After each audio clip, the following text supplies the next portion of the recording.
Hey there, listeners. Welcome to another wonderful episode of the Leadership is Changing podcast. My name is Denis Gianoutsos, and I am your host.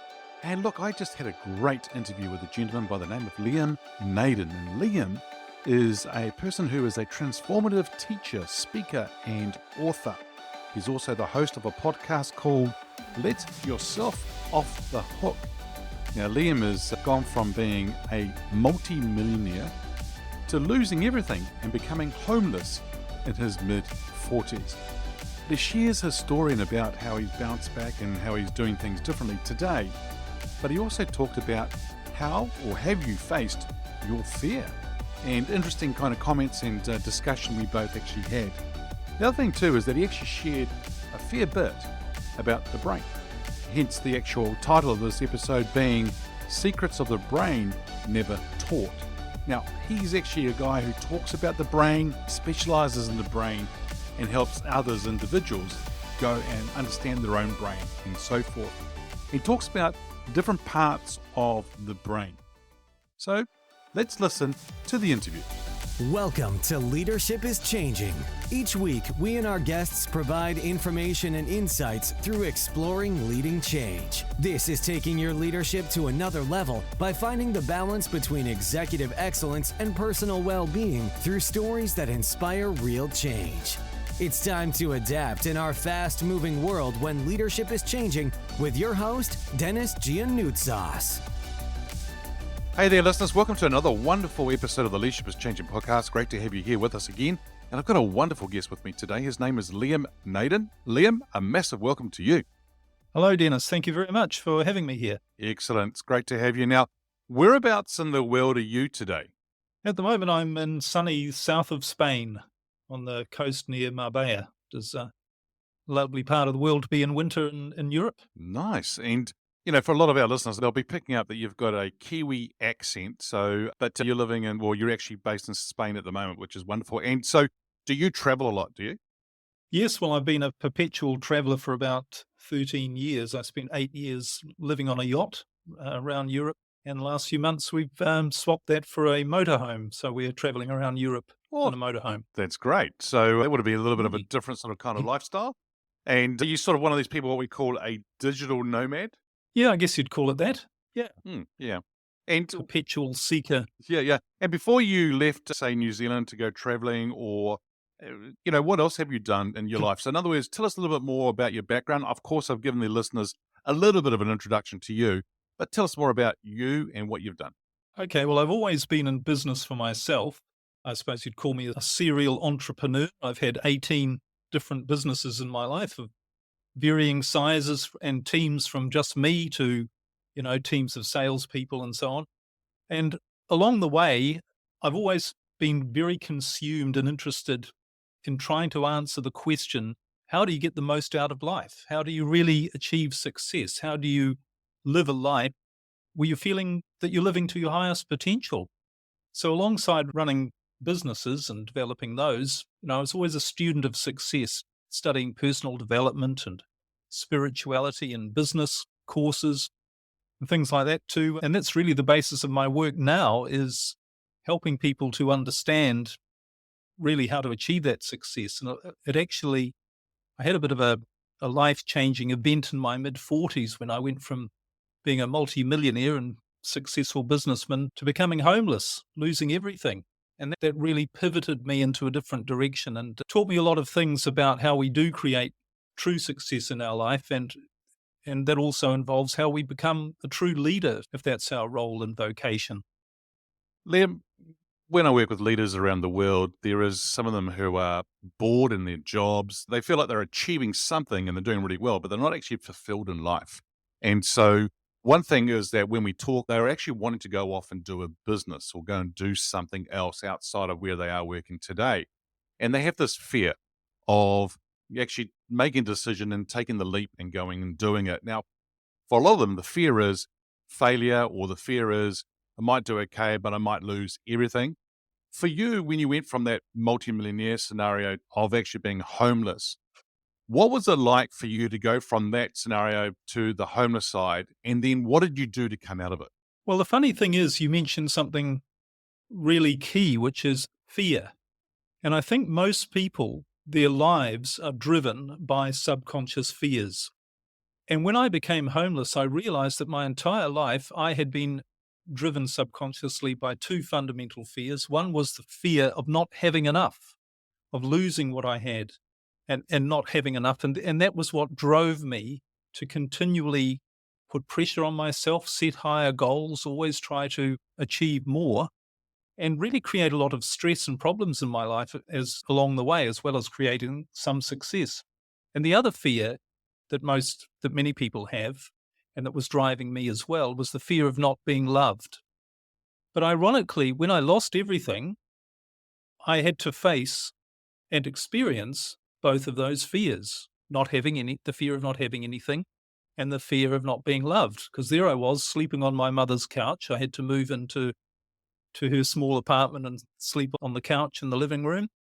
And I had the two things that I'd realized I'd been afraid of all my life, not having enough or not having anything and not being loved, they were there. I was faced with those as a reality. But something really interesting happened, and this was what made the shift. And I didn't really realize it at the time, but my work since has been about researching and then helping other people to understand this as well, which is when you actually make a shift or when you experience the things that you're afraid of, your brain does something very interesting. And it moves from having a fear of something to releasing that fear when you actually experience it.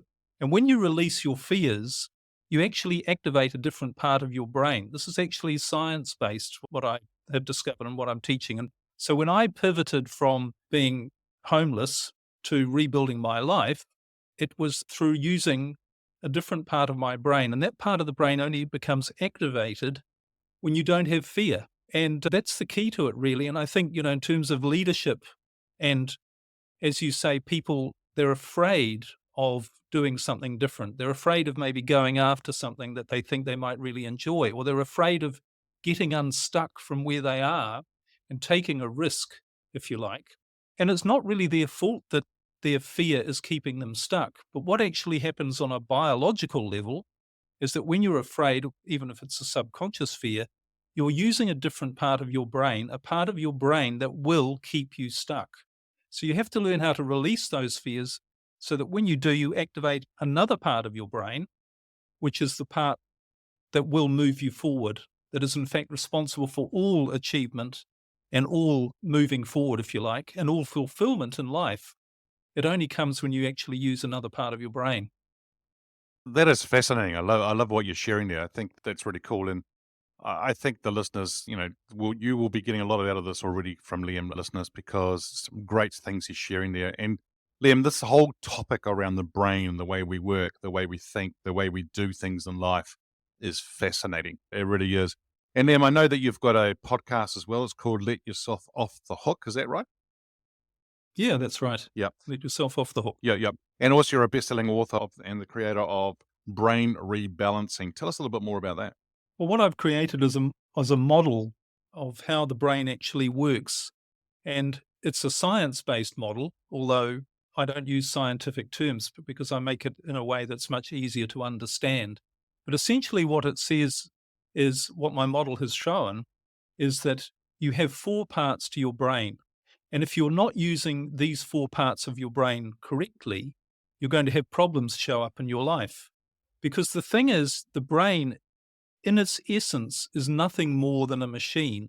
It's a biological machine, and it has a biological function. And the function of the brain is to ensure that you, as the owner of the brain, or every organism that has a brain, it's to ensure that that organism has the best chance for survival. All of nature is wired to survive as the primary purpose of all life. The primary function of all life is to seek to survive. And the way things best survive is by being the best that they can be. So literally, we have this machine which is designed to make us and every living thing the best that we can be so that we have the greatest chance for survival. And for humans, being the best that you can be doesn't just mean physically, it also means mentally and emotionally. So when you really think that one through, you realize that we have a biological purpose to be happy, to be fulfilled, to get the most out of life. And we're not biologically designed to have stress and problems, because stress and problems do not help us survive biologically. They weaken us physically and mentally and in many different ways. And so they actually get in the way. And if you think about this idea that your brain is a machine, what does a machine do? It's designed for one very specific purpose. And if you use it the right way, it will get the outcome that it's designed to get. But if you use it the wrong way, you end up with problems. So for instance, a motor car, if you know how to drive it and you drive it the right way, it gets you to where you want to go, which is its purpose, easily, enjoyably, and predictably. But if you start messing around with it and doing the wrong things, putting the wrong fuel in, keeping the handbrake on and the accelerator at the same time or whatever, you're going to have a rough ride and you're going to end up with problems. And the brain is exactly the same.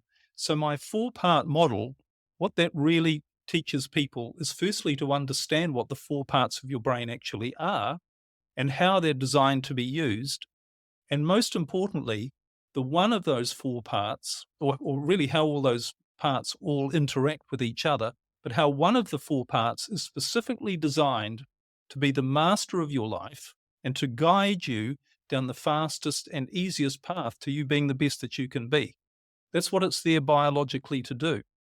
And we all end up with problems and stress because we don't know, firstly, that this part even exists, and secondly, we don't know how to use it the right way. And what I found when I rebuilt my life after, being homeless was I switched into using this part of my brain, not knowing what it was, and things worked out a lot better for me in my life. Things happened a lot more smoothly. All the things that we might call coincidence or luck or synchronicity.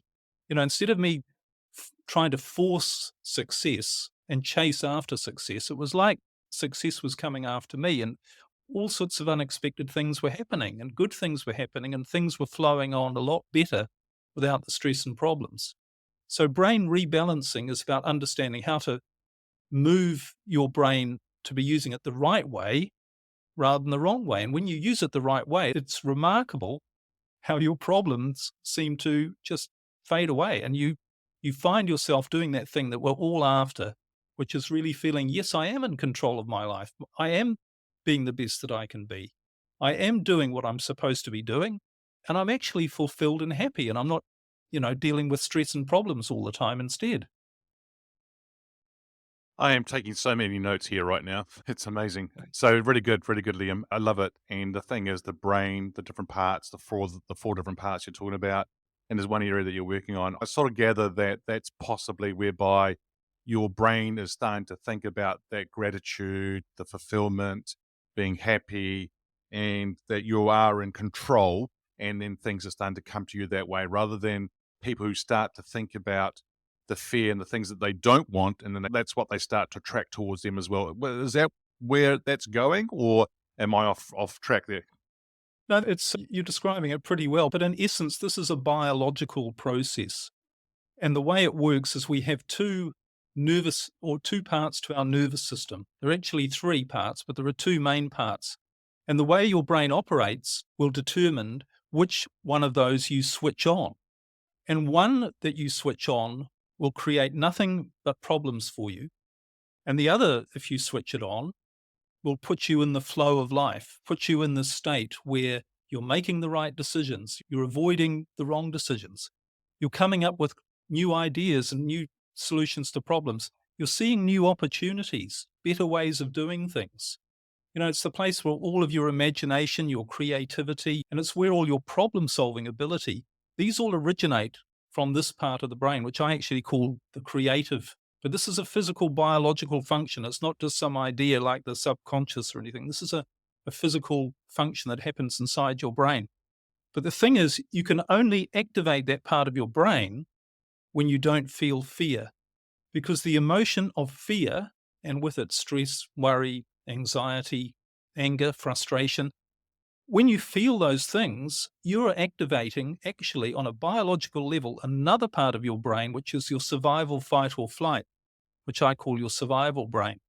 And when you use that part of your brain to try and create your life, you won't get anywhere, because that part of your brain is not designed to be used to manage your life. It's only designed to react to an immediate threat or danger. So if you think about it, the story of the lion coming out from behind the rock when, millions of years ago when the brain was first created or designed or whatever. So what the brain would recognize is there's a threat to our survival. I activate fear, and what happens? We create this response which reacts to the danger. And this is a very powerful weapon to get rid of a danger, but it's only designed to be this reactive state, only used very briefly when you really are faced with an immediate threat or danger. The rest of the time, your brain should be telling you there are no threats or dangers in your life. There's no immediate threat. There's not a lion that's going to eat you. So in that case, what your brain should be doing is instead of activating that part, it activates this creative brain. And it's only when you activate this creative brain, as I say, that all of the right ideas come to you. The right situations show up in your life. We might call it synchronicity and luck, but your brain is at work making these sort of things happen. There's a scientific basis for all this. This isn't just some sort of spiritual idea. So the key to understand really is fear is like an activator. So that actually puts you in the wrong brain state. There's a lot more to fear. And conversely, gratitude and love and being happy, that all activates this other state, this creative brain state. So there's a lot more to this. There's a lot more to your emotions and how you feel than just some idea. It actually switches the part of your brain that is driving your life in that moment. And one is going to work in a reactive state with very limited awareness and not know what to do apart from lash out or run away and protect you from a danger. And the other part's got all the wisdom. It's got all the intelligence, the knowledge, the creativity, the imagination, the right ideas. So most people are struggling because they're trying to create their life using the wrong part of their brain. And they wonder why they can never figure out what to do or why they're not motivated to do the right things. As I've done so many times myself in business, why you make the wrong decisions. You employ the wrong people. You do all the wrong things and you think, why did I do that? That was so dumb. Even at the time I was doing it, I knew I shouldn't be doing this. And it's because you can't help yourself because the part of your brain that you're using that's making this all happen is not designed to help you make the right decision or do the right thing. And this is why people stay stuck. You mentioned people who really would like to do something different. If they knew how to activate their creative brain, they would find they would be making the right decisions, the right thing. They would get the right ideas because this part of your brain is also where your motivation comes from as well. It's where you feel this drive and urge and knowingness and excitement, and you do things. So it's really important to understand this. This is so fundamental. People are struggling and they're trying to learn more stuff. And it's a bit like, I often liken it to if you didn't know how to drive a car, you might think, well, or if you saw somebody, maybe you're walking down the street and you didn't know how to drive a car and you see somebody standing behind a car and they're trying to push it along from behind. And you go up to them and you say, what are you doing? You say, well, I'm driving my car. They say, well, why are you doing like that? And they say, well, this is how you drive a car. You get behind and you push. And you say to them, well, you're not doing very well, are you? You're not getting very far, and it seems like a lot of hard work. And they say to you, of course it's hard work. And the reason I'm not getting very far is because I'm not motivated enough. I'm not trying hard enough. I'm not strong enough. I need to build up more energy and be more determined. And I need to overcome all of the challenges. And you say, no, you don't realize it's not supposed to be like that. Driving this machine is not supposed to be difficult. It's supposed to be an enjoyable ride, but you just don't understand how to use it the right way. And that's why you're struggling. Yeah. And it's exactly the same with the brain. Yeah. Isn't it? That's a great example of you can actually just see somebody trying to push that car and they're going, what are you doing? I'm driving. It's really interesting to see how that actually works. The other thing is what's really coming up for me here is the fact that it's that creative brain, that getting things going. And I know that sometimes when I'm quiet in business and you think about, it's gone quiet, but I actually tend to go into the creative mode. I tend to go and do things and create programs, create some more stuff to get out there. But it's not because I want to get out there and just do the stuff. It's the fact that I love being creative. And when I'm in that creative mode, I feel really good. I feel fulfilled. I feel motivated. There's that urge. There's that conquering things. it's really cool, and I like it. And yeah, I love how you're sharing all of this. So listeners, the creative brain is where it's at, but it's the key that Liam's talking about is how do you activate it as well, which is interesting. Now, Liam, I've got some other questions for you, and one of them is that looking at your bio, you've said more than 18 businesses, multimillionaires. You said earlier on as well. So obviously you've had to lead teams because you wouldn't be able to do all of that by yourself. Now, how did you actually get into leadership? Well, it was pretty well baptism by fire in terms of got into business at a fairly young age, and after university went straight into actually had a wine business. It was my first business in Auckland there, and still going, I think, actually, and that's many years ago now. But obviously, as you want to grow your business, you need to bring on other people. So leadership, it wasn't, I would say, a natural talent I had, but it was a necessary thing to learn to do if I wanted to grow my business. Yeah, absolutely. Yeah, true. That's very true.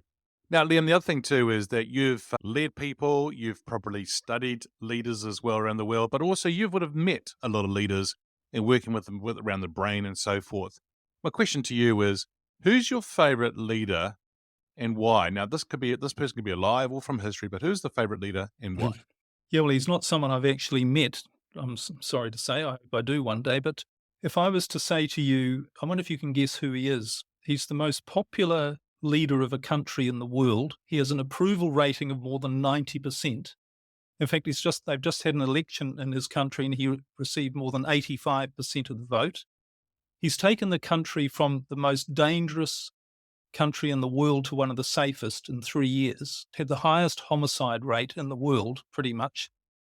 And he's given people this amazing sense of liberty. I actually visited this country last year, so I know to go and check it out and the amount of investment pouring into the country is phenomenal. And the whole energy that this leader has created around, he's so in tune with the people and they absolutely love him. And the country is absolutely, tourism is skyrocketing, investment is skyrocketing. And do you know who I'm talking about yet? Nelson Mandela? No, President Bukele of El Salvador. Oh, there you go. Okay, good. Keep going. Very small country in the middle of in Central America. And he's a young guy. I think he's in his early 40s. But I think what he really shows is where leadership is heading, because we're moving to a world where trust is dead. Nobody trusts anything anymore. All of the institutions, doesn't matter what it is, governments, whether it be the health system or the education system or the legal system. If you look at, and they've done surveys of people's level of trust, people just don't trust their leaders anymore. And you have to really ask why that is. And I think there are several reasons. We're really coming into a golden age, I think, where the true leaders are going to be those who are very, very in tune with the people they serve, who are both the people below them and also their customers or their, in the case of a country, their citizens. So we're moving into this area where there has to be this authenticity, because people are no longer just going to trust. They're not going to read something in the newspaper and believe it. And what we're seeing, of course, is this great fragmentation around the world where everything is becoming fragmented as well. It's falling apart. The financial system or even the news media. People don't read newspapers and watch the mainstream media anymore. All of those are dying because they belong to a centralized world that relies on trust. Now people are finding out for themselves what the truth is. That's why I went to El Salvador. I want to see for myself what's all the hype. Is this true about this country? About what they say. And you can do that through social media as well. And that's where we're heading to. So I think in terms of leadership, this is the challenge for people. And that's why I think Bukele is so popular, is he's in tune with the people, that he is actually serving people. He's not relying on trust and forcing people to follow him. Because now, of course, people have options. Yep. They don't need to follow. They don't need to believe. And they can find other sources of information to find out whether what that person is saying is actually true. Excellent. That's great. Great example. Thank you. And so that might encourage some of the listeners to go and actually explore that country and that leader in particular, which is really good. And you said you haven't met him yet. So very interesting. Amazing place. I've never been somewhere where people are so optimistic. If you did meet him and have a cup of coffee with him sitting on a park bench, what would be one question you would like to ask him? Where he sees what is the essence of his success? What is his mindset? What does he believe about his role as a leader that has created such success in such a unified country? Mm. Nice question. Yeah, that's really good. So hopefully one time you have that opportunity to ask that one day, maybe. So You never know. you never know. Yeah. Hey, look, the show was called Leadership is Changing. When I say that title or that statement, what does it mean for you? Well, I think, excuse me, just what I said a little bit earlier about trust is dead. People no longer trust. And the other thing we're moving into is a very decentralized sort of, mentioned this a bit before as well, that we're now moving into this decentralized world where everything's fragmented. So leadership is being in tune with not just having a vision for yourself, but really having a vision for the people that you're serving and saying, what is their vision? What is best for them? What do they want? And more importantly, not than what they want, what is best for them. And because in this decentralized world, people have got options and they don't just need to follow or force, all of the sort of force leadership things, if you like, or the models of trying to force people to do things. They're not working anymore. Mm. And more people are moving away from those. So I think leadership is going to be much more of a partnership or much more of an authentic experience, and much more of a connection between the leader and the followers. And of course, that's really the way it should be. And we'll get away from this idea that, there are dictators and people who are just pushing an agenda, their own agenda, rather than really being in tune with what's best for society as a whole or their organization as a whole. And those words are coming up a lot with the interviews that I'm doing in the sense of authentic, connecting with people, that trust. It's not, I know what you're just saying is it's dead. People are looking for it or people are wanting it. It's just they're not seeing it or they're not experiencing it. And so that's why they're questioning things so much as well.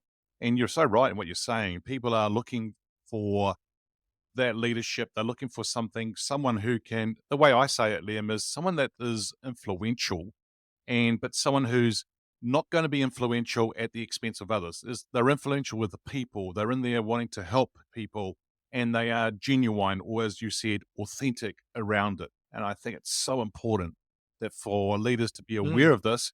And if you're not leaders, wake up because that's what's actually happening a lot. We're moving into a golden age, I think, where, people are going to have a lot more choices as to where they want to go and what they do, a lot more freedom and a lot more choice as to who they decide to allow to be their leader. Yeah, absolutely. Absolutely. Now, you and I are living in a world whereby we are seeing it. So it seems to be getting faster and faster. Technology, even now the data out there, business, even from a social perspective, things are getting a lot faster. If I think about the brain and what you've been talking about, what helps a leader be successful in a fast-paced, ever-changing world? Well, I think when you understand what your brain actually is, it's an almost infinitely powerful machine. It has the power of 500 trillion computer microprocessors. So it's vastly more powerful than any computer network we have. In fact, there have been lots of books written about the brain, and the last page of all of them is pretty much the author going, the more I learn about the brain, the more I can't believe how incredible it actually is. So when you realize you have this machine and the sole purpose of this machine is to ensure that you survive to the best of your ability, which means to make you the best that you can be, which means being happy, fulfilled, living at your highest level. When you realize you have this machine, then all you need to do is let the machine do the work. It's the machine's job. You don't do the work. And one of the biggest problems I see, and what I really help the leaders who I work with, or pretty well everyone I work with, is to get away from this idea that you need to try harder. You need to get more information. You need to figure stuff out. You need to keep pushing. You need to set all your goals. You need to do all this busy stuff rather than allowing this part of your brain to do the work for you. And I think we've all seen examples where we're struggling away with a problem or we don't know what to do. And then something happens out of the blue. Maybe somebody comes along who says, hey, I've got an idea for you that, you could do this. And you do something and it's like it all fits into place. I often say to people, the person you married, for instance, if you're married or in a relationship, they didn't show up because you were busy looking for them and writing down your goals and pictures and descriptions and planning when you're going to meet your life partner, your spouse. somehow they just came into your life. And that was one of the most fundamental or the most impactful aspects of your life or situation. So how did that happen? Well, what you realize is your brain is at work making these things happen. So why I call my podcast Let Yourself Off the Hook is because you have to actually get out of your own way. And you have to stop thinking that this thinking, pushing, working, information gathering part of your brain is really where you get your results, because it's not. It's your creative brain. And you need to learn to use that part. And life stops being the struggle then. You get in the flow, you get in the zone, and things start working. Wow. Very good. Once again, still taking notes. It's amazing. The thing here is to live at your highest level here, listeners. And what Liam's sharing there is let the machine do the work. Liam, the analogy you used there about the machine and letting it work rather than you thinking that you have to do it. It's a bit like when I see people presenting executives, leaders up front, anybody up front, and they're trying to shout or they're trying to make their voice loud, and they've got a microphone and a lapel mic or one in their hand. And they're going, hey, let the microphone do the work. Very similar. Yeah. But I think there's a lot of noise out there, and it's about that busyness and so forth. And people are always on, and I go like, you need to sort of settle down. You need to turn that noise off for your voice to be heard, and B, for you to be able to think, and just giving yourself that time. And I love the title of your podcast, which is Let Yourself Off the Hook.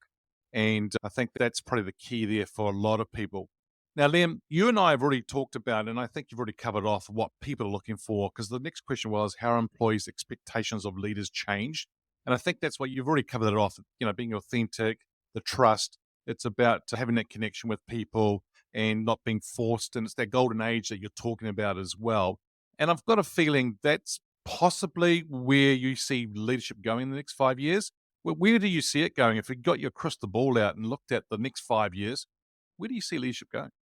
Well, I think it is, as we've said, that far more authentic, far more in tune with the creative brain, not based on fear, not based on a leader not trying to hold on to power, trying to hold other people down, trying to push their own agenda for their own purpose and their own gain, if you like.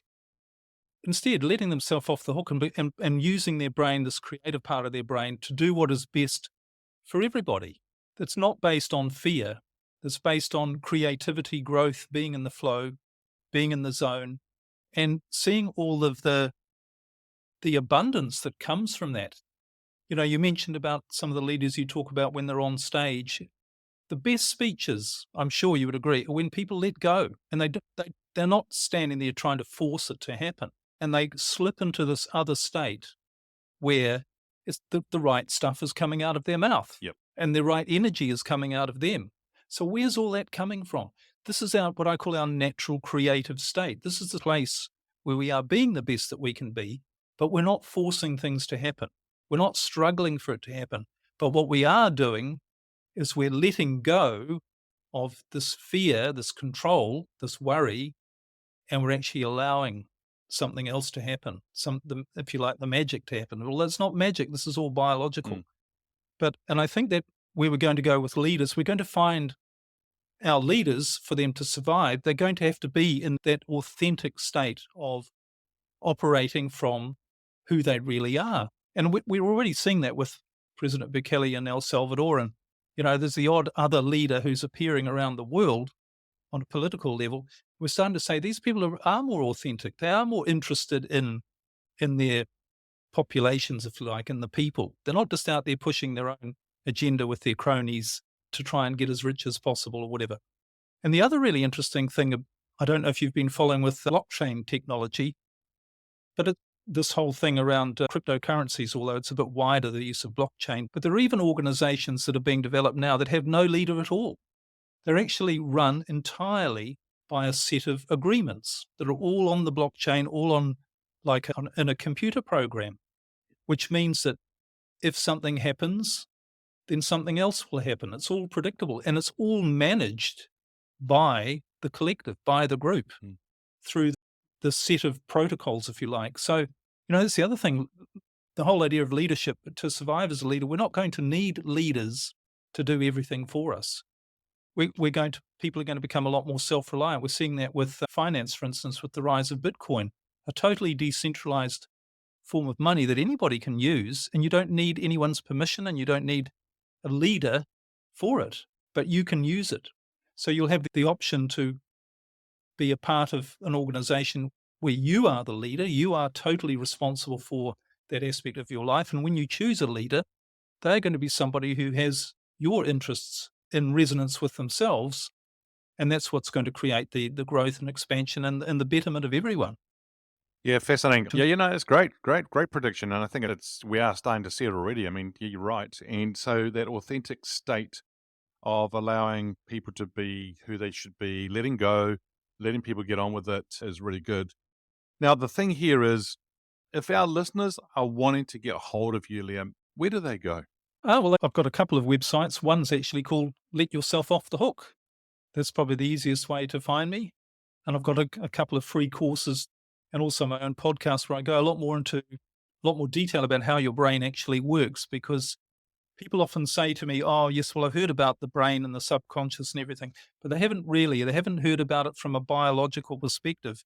And the beauty is when you understand it from a biological perspective, it makes total sense. And you automatically find you use your brain far more effectively. It's a bit like a car. If you don't know what the levers and buttons are, then you're not very good at driving it. But once you understand it, then it's the logical way to use the car. It's the same with your brain. And that's what I'm really teaching through. I've got lots of stuff on my website to help people understand the logical and the natural way to use your brain. And when you do it the logical, natural way, you get the logical, natural result, which is you being the best that you can be. That's biological, your biological purpose. Excellent. So we're going to put that in the show notes, listeners. Liam, once again, hey, thank you so much for joining me today. It's been a real pleasure having you on the show.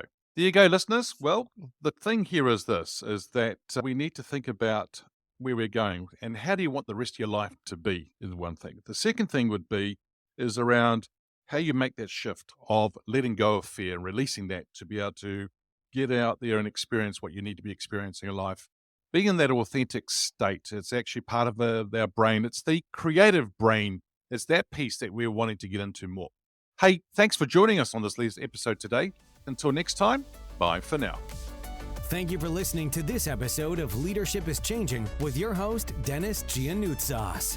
Each week, we and our guests provide information and insights through exploring leading change, inspiring executives and leaders to adapt and lead a bigger game in a fast-moving world.